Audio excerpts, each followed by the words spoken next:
నమస్తే. 16 నెలలైంది. 11 సీట్లున్న party YSRCP. Cadre ఎంతమంది పార్టీ వెంబడి నడుస్తున్నారు, పార్టీతో కలిసి పనిచేయాలని భావిస్తున్నారు. లాట్ మెనీ క్వశ్చన్స్ ఇప్పుడు ఫోర్ ఫ్రంట్లోకి వచ్చాయి, తెర మీదకి వచ్చాయి. పార్టీ అగ్రనాయకత్వం ఎలా ఆలోచిస్తుంది, ఇప్పుడిప్పుడే యాజిటేషన్ బాట పట్టారంటే పల్స్ కరెక్ట్గా పట్టుకున్నారు. ఏ అంశం పట్టుకుంటే మొత్తం రాష్ట్ర ప్రజల దృష్టిని ఆకర్షించడం, పార్టీకి ఉన్న నిబద్ధతని తెలియజేయడం కోసం ఏ అంశం మీద పోరాడితే స్టాండ్ ఎంత క్లియర్గా రాష్ట్ర ప్రజలతో పాటు దేశ ప్రజలకు తెలియజేస్తుంది, అండ్ అధికారంలో ఉన్న 3 పార్టీల కూటమికి ఎలా తెలియజేస్తుంది.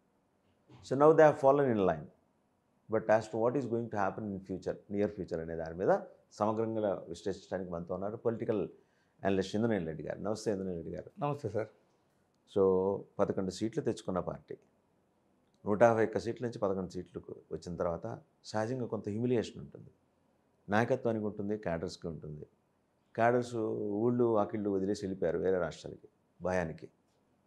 బట్ వాళ్ళని తిరిగి రీటైన్ చేసుకొని వాళ్ళతో కలిసి ఉద్యమ పంధానో పోరాట పంధానో ఎంచుకొని వైఎస్ఆర్సీపీ ముందుకెళ్ళే పరిస్థితులు మీకేమైనా ఇక్కడ మీరు విజువలైజ్ చేయగలుగుతున్నారా? Yes sir, yes. యాక్చువల్గా సార్ 11 సీట్లు వచ్చిన పార్టీ అసలు నిజంగా అది ఒక ప్రాంతీయ పార్టీ. ఒక ప్రాంతీయ పార్టీ కేవలం 11 సీట్లు వచ్చిన తర్వాత ఆ పార్టీ యొక్క సర్వైబిలిటీ అంటే అసలు ఉంటుందా పార్టీ ఉండదా అనే స్థాయికి వెళ్ళిపోయింది. వెళ్ళిన తర్వాత జనరల్గా అందరూ ఊహించింది ఏంటంటే ఈ పార్టీ నీకు ఎవరు నమ్మరేమో నిలబడరేమో అనే స్థాయిలో ఉంటే కార్యకర్తలు మాత్రం మేము జగన్ గారి వెంటే అని బలంగా నిలబడ్డారు. ఎందుకంటే వేరే ఏ రాష్ట్రంలోనూ ఇక్కడ జరుగుతున్నట్లు దాడులు అవ్వచ్చు, కేసులు పుటప్ చేయడం అవ్వచ్చు, అలాంటి పరిస్థితి వేరే రాష్ట్రాల్లో ఎక్కడ ఇంత దారుణంగా అయితే ఎక్కడ లేదు. మీరు రాష్ట్ర వ్యాప్తంగా దేశవ్యాప్తంగా చూసినా కూడా ఆంధ్రప్రదేశ్లో జరుగుతున్న ఇన్సిడెంట్స్ గురించి నేషనల్ మీడియాలో కూడా రిపీటెడ్గా ప్రచురితమైన ఇన్సిడెంట్స్ ఉన్నాయి. అలాంటి పరిస్థితుల్లో కూడా మేము జగన్ గారి వెంటే అంటూ ఏదైతే 40% ఓటింగ్ వచ్చిందో ఆ 40% ఓటింగ్ మాత్రం బలంగా నిలబడ్డారు. ఆ కార్యకర్తలు అంత బలంగా నిలబడ్డారు కాబట్టి ఈ రోజున పార్టీ నిలదొక్కుని ఈ కార్యాచరణ కానివ్వండి, లేదు ప్రభుత్వ వ్యతిరేక విధానాల మీద ప్రజలకు కలుగుతున్న కష్టాల మీద పోరాడటానికి ఒక అడుగు ముందుకే వేయగలిగింది. అంటే ఇది పూర్తిగా అంటే but I have noticed single incident అండి. అంటే నేను 2 భాగాలుగా చూస్తా. మెడికల్ కాలేజీల వ్యవహారం వచ్చేంత వరకు ఒక భాగం, మెడికల్ కాలేజీ వ్యవహారం తెర మీదకి వచ్చిన తర్వాత ఒక భాగం. అంతకుముందు వైఎస్ఆర్సీపీ మిగిలిన మిర్చి రైతులు, మామిడి రైతులు, పొగాకు రైతులు వాళ్ళని డీల్ చేసిన విధానం ఒకటి. అక్కడ ఏంటంటే అగ్రెసివ్ మోడ్. ఇక్కడ విక్టిమ్ మోడ్లోకి వచ్చిన తర్వాతే ప్రజలు పార్టీని ఐడెంటిఫై చేసుకోవటం, తమతో పార్టీని ఐడెంటిఫై చేసుకోవడం మొదలెట్టారని నాకు అనిపిస్తుంది.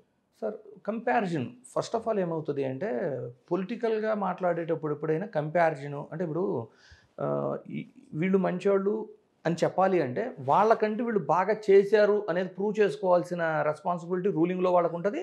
అలాగే ప్రతిపక్షంలో ఉన్న వాళ్ళ మీద కూడా అంతకుముందు ప్రతిపక్షంలో ఉన్నవాళ్ళు ప్రజల తరపున ఎంతవరకు నుంచున్నారు, ఇప్పుడు వాళ్ళు ఎలా నుంచుంటున్నారు అనేది కంపారిజన్ బేస్డ్గానే ప్రజలు చూస్తారు. ఆ కంపారిజన్ వైజ్ చూసేటప్పుడు మీరు కానీ చూసుకుంటే 2019 నుంచి 2024 మధ్య కనీసం 3-3.5 సంవత్సరాల వరకు కనీసం ప్రజల తరపున మాట్లాడటానికి కూడా ప్రతిపక్ష పార్టీ అంటే అప్పుడున్న టీడీపీ పార్టీ కనీసం రాష్ట్రంలో అవైలబుల్ లేకుండా ఉన్నారు. అధినాయకులు రాష్ట్రంలో అవైలబుల్ లేరు సార్. నిజమే. అంటే దానికి వాళ్ళు చెప్పుకున్న రీజన్ కరోనా అనుకోండి. కరోనా తర్వాత కూడా రాలేదు సార్. మీకు ఎప్పుడైతే ఇప్పటం లాంటి కొన్ని సంఘటనలో పవన్ కళ్యాణ్ గారు రోడ్ల మీదకి వచ్చిన తర్వాత అంటే పాపం పవన్ని చూసిన తర్వాత కొంత వాళ్ళకి ధైర్యం జనసేన వాళ్ళు కాస్త కొత్త పోరాడారు కానీ సార్ టీడీపీ వాళ్ళు ఎవరు కూడా గత ప్రభుత్వంలో అసలు కనీసం పోరాటము ప్రజల తరపున నిలబడ్డ ఇన్సిడెంట్స్ అయితే మొదటి 3-3.5 సంవత్సరాల్లో జీరో అని చెప్పాలి. ఆ తర్వాత ఎప్పుడైతే స్లోగా స్టార్ట్ చేశారు 3.5 సంవత్సరాల తర్వాత. కానీ ఇక్కడ కానీ మీరు చూసుకుంటే ఓడిపోయాము కేవలం 11 సీట్లే వచ్చినాయి అనేది పక్కన పెడితే ప్రతిపక్ష పాత్రని అంటే వాళ్ళకి ప్రతిపక్ష హోదా లేదు ఎన్ని పక్కన పెడితే 40% ఓటింగ్ ఉంది, వాళ్ళకంటూ క్యాడర్ నిలబడ్డారు. ఫస్ట్ క్యాడర్ నిలబడ్డ తర్వాత క్యాడర్కి న్యాయం చేయాలంటే అధినాయకత్వం కంపల్సరీ వారి కోసం పోరాడాలి.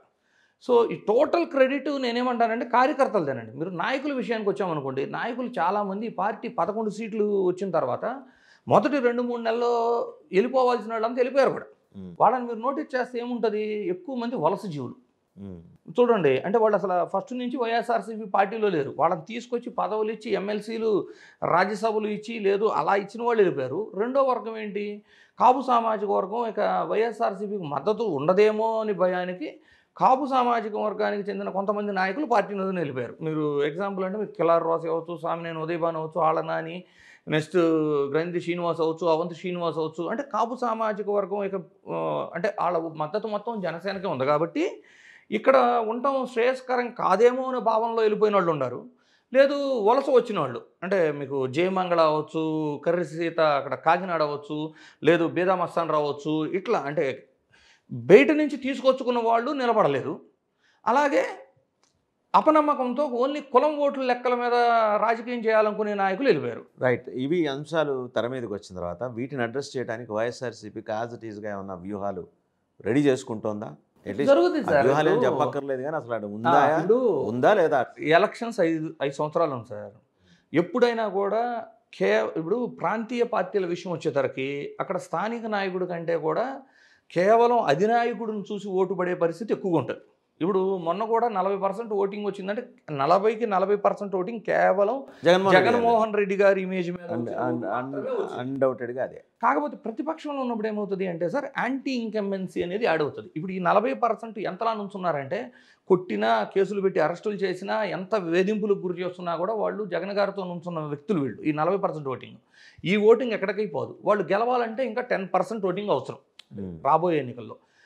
ఎప్పుడైనా కూడా యాంటీ ఇన్కంబెన్సీ ఓటింగ్ అనేది ధర్మరాజులాగా సుపరిపాలన చేసిన తర్వాత కూడా 4 to 5% యాంటీ ఇన్కంబెన్సీ వస్తుంది. ఎందుకు వస్తుంది? ఇప్పుడు లోకల్ బాడీ ఎలక్షన్స్ జరిగినాయి అనుకోండి. లోకల్ బాడీ ఎలక్షన్స్లో ప్రెసిడెంట్ ఎలక్షన్కి వెళ్ళేసరికి గుర్తుండదు. అక్కడ కుటుంబ బలాలు, గ్రామంలో ఉన్న బలాన్ని బేస్ చేసి నాయకులు పోటీ చేస్తారు. పోటీ చేసిన తర్వాత గెలిచిన వ్యక్తినేమో అక్కడ ఉన్న ఎమ్మెల్యే అవ్వచ్చు, వీళ్ళు ఆదరించాల్సి వచ్చింది. ఓడిపోయిన వ్యక్తి కొంచెం ప్రయారిటీ తగ్గుతుంది. ఈ గ్రూపిజాలు పెరిగిపోతాయి అనమాట. ఎప్పుడైనా లోకల్ బాడీ ఎలక్షన్స్ జరిగితే గ్రూపిజం పెరుగుతుంది. ఇప్పుడు ఉన్న కూటమిలో ఏంటి? ఇప్పుడు వైఎస్ఆర్సీపీకి అనుకోండి, గెలిచినా ఓడిపోయినా సింగిల్ పార్టీ వాళ్ళు ఏం పొత్తుల్లో లేరు.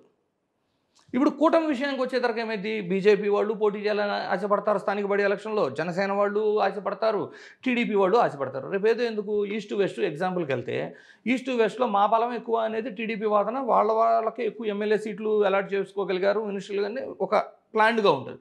కానీ నిజంగా ఈ రోజున జనసేన బలం కొత్త బలపడింది అంటే ఈస్ట్ వెస్ట్లో వైజాగ్లోనే కొంచెం బలం ఎక్కువ ఉంటుంది.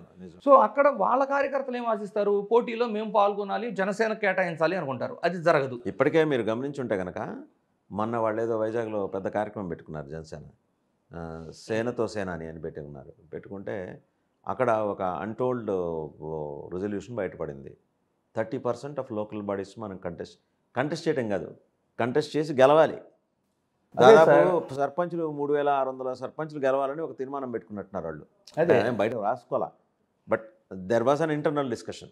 That's what I'm saying. ఏంటంటే లోకల్ బాడీ ఎలక్షన్స్ వచ్చిన తర్వాత, ఇన్ని పొత్తులు ఉన్న తర్వాత, ప్రతి పార్టీ తరఫున పోటీ చేసి గెలవాలి అనే భావన వాళ్ళకు ఉన్నప్పుడు అవకాశం రాకపోయినా యాంటీ అయితే, అవకాశం రాని పక్షంలో లోకల్ బాడీ ఎలక్షన్, పంచాయతీ ఎలక్షన్లు ఏమైందంటే గుర్తులేదు కాబట్టి 2 పార్టీలు పోటీ చేస్తాయి. పోటీ చేసిన తర్వాత ఇది వర్గపోరుగా మారుతుంది. ఈ వర్గపోరుల కారణంగా, ఎందుకని నేను ఇందాక ఏం చెప్పానంటే, ధర్మరాజు ఒక శ్రీరాముడు లాంటి సుపరిపాలన అందించిన తర్వాత కూడా లోకల్ బాడీ ఎలక్షన్స్ ఎఫెక్ట్ అవ్వచ్చు. యాంటీ ఇన్కంబెన్సీ అనేది రకరకాల కారణాల వలన. ఒక ఎమ్మెల్యే ఉంటాడు, ఒక నాయకుడికి ఇచ్చిన, ఒక గ్రామంలో ఒక నాయకుడికి ఇచ్చిన ఇంపార్టెన్స్ ఇంకో నాయకుడికి అంత ఇవ్వకపోవచ్చు. ఈ ఇద్దరి మధ్య వచ్చిన విభేదాల కారణంగా ఇవన్నీ కూడా యాంటీ ఇన్కంబెన్సీ కింద మారి 4 to 5% అనేది 200% యాడ్ అయింది. ఎలాంటి పరిస్థితుల్లో నేను చెబుతుంది, ఒక శ్రీరాముడో లేదు అంటే ధర్మరాజు లాంటి వాళ్ళతో కంపేర్ చేస్తే. కానీ ఇప్పుడేం జరుగుతుంది? గత 16 నెలల్లో బాగుపడ్డ రైతు ఒక్కడు లేడు ఆంధ్రప్రదేశ్లో. అది ప్రకృతి వైపరీత్యాలు అవ్వచ్చు, దిగుబడి తగ్గచ్చు, లేదు దిగుబడి వచ్చినా కూడా గిట్టుబాటు ధర లేకపోవచ్చు. కారణాలు ఏదైనా కానివ్వండి, రైతు అనేవాడు హ్యాపీగా లేడు, ఎంప్లాయీస్ హ్యాపీగా లేరు, సచివాలయం ఎంప్లాయీస్ ఆల్రెడీ తిరుగుబాటు చేసే పరిస్థితికి వచ్చేసారు. అట్లా ఎన్నో రకాల ప్రాబ్లమ్స్. ఆటో డ్రైవర్స్ పరిస్థితి దయనీయంగా మారిపోయింది. ఇప్పుడు ఇన్ని అంశాలని వైసీపీ వ్యూహంలో భాగంగా తనకు అనుకూలంగా మార్చుకొని ఆ సెక్షన్స్ అటెన్షన్ని డ్రా చేసి వాళ్ళ కోసం పనిచేసే దిశగా పార్టీని సమాయత్తం చేసుకుంటుందా లేదా? ఇక్కడ ఒక చిన్న స్ట్రాటజీ ఉంటుంది సార్.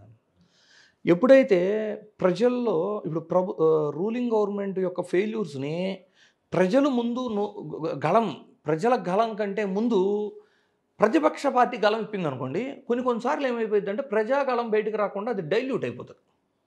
కారణం ఏమైందంటే లేని దాన్ని వైఎస్ఆర్సీపీ పార్టీ ఏమన్నా తీసుకొచ్చిందేమో అనే భావనలో న్యూట్రల్ ఓటర్స్ వస్తారు. Party has to wait for that Prajagalam వచ్చే వరకు ఇంక్యుబేషన్ టైం వరకు ఆగాల్సిందే. ఆగాల్సిందే. వాళ్ళు వాళ్ళ కార్యకర్తలను సెట్ చేసుకోవటం, నాయకత్వాలను సిద్ధం చేసుకోవటం, ఎక్కడైతే గ్యాప్ జరుగుతున్న పరిస్థితులను గమనించి రెడీగా ఉండండి, ప్లాట్ఫామ్ సిద్ధం చేసుకోండి అని చెప్పడం వరకే చేయగలరు. ప్రజాగలం అంటే నేను ఎందుకంటాను, అదే అది దూరంగా ఉండకూడదు. ఇప్పుడు రైతులు ఉన్నారు సార్, రైతులు రోడ్డెక్కి పాపం ఉల్లిపాయలన్నీ పారబోస్తున్నప్పుడు ప్రజాకాలం వచ్చింది కాబట్టి వైసీపీ వెళ్ళాలి. ఉల్లిపాయలు, టమోటాలు, మామిడి అన్నిట్లోనే ఆయన ఉన్నారుగా. అదే ఉన్నారు. ఎప్పుడు వచ్చారు వారు? వాళ్ళకు కూడా ఇబ్బంది కలిగిన తర్వాత మొదటిగా ప్రజాకాలం బయటకు వస్తే అప్పుడు పార్టీ వెళ్ళాలి, ప్రతిపక్ష పార్టీ. ముందు ప్రతిపక్ష పార్టీ వెళ్ళింది అనుకోండి, ఇది రాజకీయం చేస్తున్నారనే భావన ప్రజల్లో. నేను అడుగుతున్నది అదే, అట్లీస్ట్ ఆ గమనంలో ఉందా పార్టీ అని. ఉంది కదా సార్, ఉంది కాబట్టి ఈరోజు ప్రజలు వస్తున్నారు. ఇప్పుడు సెలో మెడికల్ కాలేజీ పిల్లలు బయటకు వచ్చారు, తల్లిదండ్రులు బయటకు వచ్చారు, వీళ్ళు కూడా 19th చెలో మెడికల్ కాలేజ్ అనే ప్రోగ్రామ్ తప్పకుండా సక్సెస్ అవుతుంది సార్. అది బ్రహ్మాండంగా అవుతుంది. అదే నేను చెప్తుంది ఏంటి అంటే 11 సీట్లే వచ్చినా ఈ 40% ఓటింగ్కి తిరుగుండదు. ఎంత గొప్ప పాలన చేసినా 4-5% ఓటింగ్ అనేది యాంటీ ఇంకంబెన్సీ యాడ్ అవుతుంది. ప్రస్తుతం ఉన్న పరిస్థితుల్లో అయితే అది 10% పైన ఉంటుంది. కానీ రాబోయే ఇంకా 3 సంవత్సరాలు ఉన్నాయి కాబట్టి వీళ్ళు క్యాడర్ని కొంచెం సిద్ధం చేసుకొని స్థానిక నాయకుల్లో ఉన్న అసంతృప్తిని కొంచెం రెక్టిఫై చేసుకోవాలి సార్. గత ప్రభుత్వం అధికారంలో ఉన్నప్పుడు కాంట్రాక్టులు చేసిన వారికి సకాలంలో బిల్లులు అందకపోవటం అవచ్చు, లేదు స్థానిక నాయకుల్ని అపాయింట్మెంట్లు ఇవ్వకపోవటం అవచ్చు. ఇలా స్థానిక నాయకుల్లో వైఎస్ఆర్సీపీ అధినాయకత్వం మీద కొంత వ్యతిరేకత అనేది ఉంది అని వాళ్ళేమి టీడీపీకి వెళ్ళే నాయకులు కాదు. కాకపోతే ఏంటి అంటే జగన్ గారు పిలిచి మాట్లాడతారు అని వేచి చూస్తున్న ధోరణిలో ఉన్నారు. ప్రస్తుతం ప్రజల్లోనూ క్యాడర్లోనూ ఆల్రెడీ పార్టీని మళ్ళీ నెక్స్ట్ లెవెల్కి తీసుకెళ్ళడానికి పనిచేయడానికి సిద్ధంగా ఉన్నారు. ఇదే సమయంలో స్థానిక నాయకులను కూడా సమన్వయపరుచుకొని సర్ది చెప్పుకొని వాళ్ళని కూడా ఎలక్షనీరింగ్ చేసే దిశగా వాళ్ళు తీసుకెళ్ళగలిగితే వాళ్ళకి తిరుగు. Let's hope so sir. Thank you Indraneel గారు. సో చూసాం కదా, వైఎస్ఆర్సీపీ 11 సీట్లు వచ్చింది కదా అని కుదేలైపోయి కూర్చోలా. ప్రజల సమస్యలు, అలాగే ప్రత్యేకించి ఈ రోజున ఆర్డర్ ఆఫ్ ద డేయింగ్ అనిపిస్తుంది మెడికల్ కాలేజీలో ప్రైవేటీకరణ వ్యవహారం. దాని మీద 19th చెలో మెడికల్ కాలేజ్ ప్రోగ్రామ్తో బయటకు వస్తున్నారు. ముందర మెడికల్ కాలేజ్ దగ్గర స్థానికంగా ఉండే party youth wing, student wing వీళ్ళు వెళ్తారు. స్టూడెంట్స్ వాళ్ళ తల్లిదండ్రులు కూడా పోతారు. నెక్స్ట్ లెవెల్లో పార్టీ సీనియర్ నాయకత్వం వస్తుంది. అండ్ ఇది ఒక దశకు తీసుకెళ్ళిన తర్వాత జగన్మోహన్ రెడ్డి గారు నేరుగా రంగంలోకి దిగబోతున్నారు.